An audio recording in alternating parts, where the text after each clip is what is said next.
سلامونه او نیکې هیلې. په ترکیه هیواد کې فاحشه خانې قانوني بڼه لري.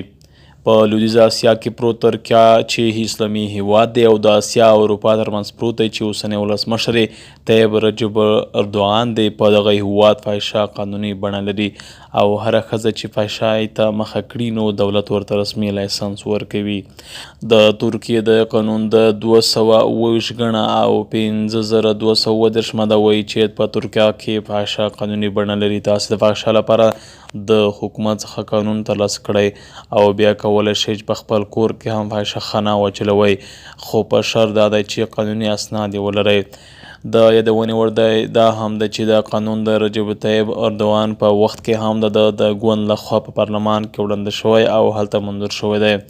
تر دغه قانون منظورېدو مخکې هم په ترکیه کې فحشه ښه په درز کې روانه وه، خو هغه مهال په فحشو ښځو حکومت ته ټیکس نه ورکوو.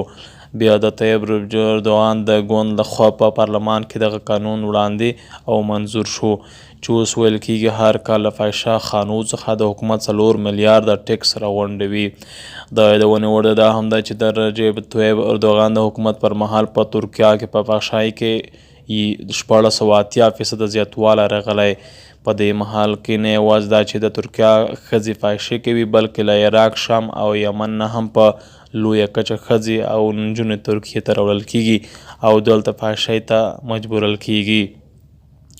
د قانون تر مخه په ترکیه کې د ځانګړي فیس ترکولو وروسته هره ښځه کولی شي چې خپل بدن هرڅ یا فحشۍ ته مخه کړي. که چېرته تاسو کومه کفخانه یا هم قمرخانه چلوئ نو بیا یې فیس یو څه زیات دی. دا وخت د ترکیې په بېلابېلو ښارونو کې تر 15,000 زیاتې قفخانې شته چې د ټولې قانوني دي او د دغه کار لپاره یې لایسنس نه ترلاسه کړي دي. کومې ښځې چې خپل بدنونه خرڅوي یا هم فحشۍ کوي هغوی ته لازمي ده چې د روغتیا کار ترلاسه کړي. دا ښځې به بیا هره میاشت له اړوند روغتونونو څخه د خپلې روغتیا په اړه چیک اپ کوي. د ترکیې ورځپاڼې الواحدت د راپور تر مخه د ترکیې په 50 ښارونو کې تر 100,000 زیاتې فحشې شته چې لایسنسونه یې هم ترلاسه کړي دي. همداراز په تېرو 10 کلونو کې د غیر قانوني ښځو په شمېر کې هم 3 سلنه زیاتوالی راغلی دی چې او له 300,000 څخه زیاتې شوي دي. د غیر قانوني راستول شوي ښځې کومې چې د ترکیې هیواد نیشنلټي یا هویت نه لري هغوی د عراق، شام او یمن په جنګونو کې اختطاف شوي دي او دلته رسول شوي دي چې له دې ځایه د بیا اروپا ته هم لیږل کېږي.